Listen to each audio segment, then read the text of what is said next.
صبحكم بالخير وهداة البال. الخيار المحشي المقلي النابلسي.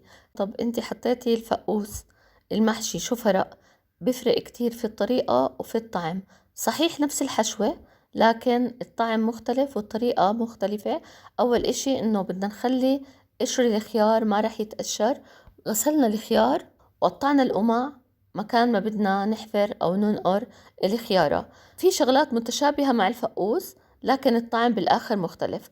أول إشي إنه بدنا نشيل اللب من الخيار وما بدنا ناخد من حبة الخيار من الداخل، خليها سميكة شوي حبة حتى نستفيد من الخضار مثل ما حكينا عن الفقوس. أما لب الخيار يؤكل مع اللبن والثوم والنعناع. بعد ما نقرتهم للخيارات، هذا اللب بدخليه على جنب، وحضرت الحشوة نفس حشوة الفقوس: رز مصري ولحمة فرمة خروف خشنة وشوية بهارات خفيفة المتوفرة، ما تكتروا بهارات، حطوا كركم أو عصفر وشوية زيت نباتي. ومثل كل المحاشي بنحاول إنه نخلي شوية فراغ في آخر حبة المحشي ونحركها أو نخضها مثل ما بنحكي بالنابلسي حتى ما تتخبص معنا وما تفتح الحبة خلال السلق. ومثل ما دوما بحكي لكم إنه خلوا حبة المحشي خيار، كوسة، باذنجان، أي إشي، إنه خلوها سميكة شوي حتى نستفيد من نفس الخضار، لأنه اللب عادة مثلا لب الباذنجان لا يؤكل، فعلشان هيك إحنا بنستفيد من الخضار. وخلوا شوي اللحمة ظاهرة، بتحافظوا انتوا هيك على الحبات إنهم ما يفتحوا. بعد ما حشيتهم كلهم بنحط مي باردة برضو مثل الفقوس، لكن بكرر إنه الطعم مختلف. وبدنا نحط رشة ملح وكمان ملعقتين لبن أو ملعقتين ليمون حتى ما يفتحوا حبات الخيار وإحنا بنطبخهم. بنحط صحن أو شغلة بتتحمل الحرارة وما بتنكسر، وبنغطيهم بغطاية الطنجرة حوالي 3/4 ساعة لحتى ساعة حتى نتأكد إنهم استووا. وطبعا لازم نحكي إنه أهل الخليل حبايبنا بسلقوا الخيار المحشي بالتمر هندي، وياريت يفيدونا إذا بيقلوه بعد السلق أو لا. وأكيد الناس اللي بتعرف الخيار المحشي بتعرف كيف كانوا أهالينا يحطوا سكر على لب الخيار وياكلوه مثل تحلاية، ولما تزيد هاي المي كانوا يشربوها.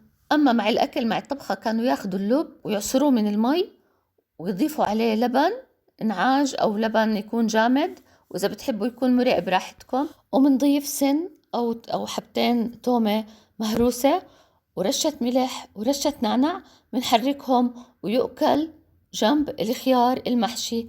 عكس الفقوس لما طبخنا اللبن مع نشا وبيض وحطينا الفقوس جوا اللبن. بعد حوالي بالكتير ساعة استوى الخيار. طبعا لازم المية نتخلص منها وبنتركه يتصفى من المي تماما حتى ما يطرش معنا الزيت خلال القلي.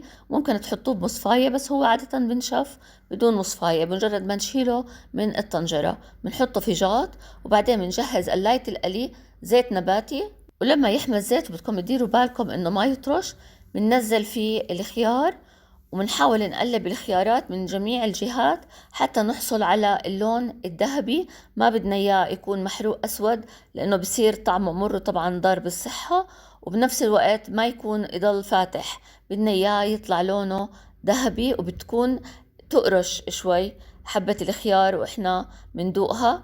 وهيك صار جاهز الخيار المحشي المقلي على الطريقة النابلسية.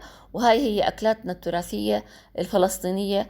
أرجو أنها تكون عجبتكم، ورح نكمل إن شاء الله أنواع من المحاشي تقريبا نفس الحشوة، لكن إشي على بندورة وإشي على لبن وإشي على أدامو. عقبت عليكم بالعافية. تحياتي، عريبي العزيزي.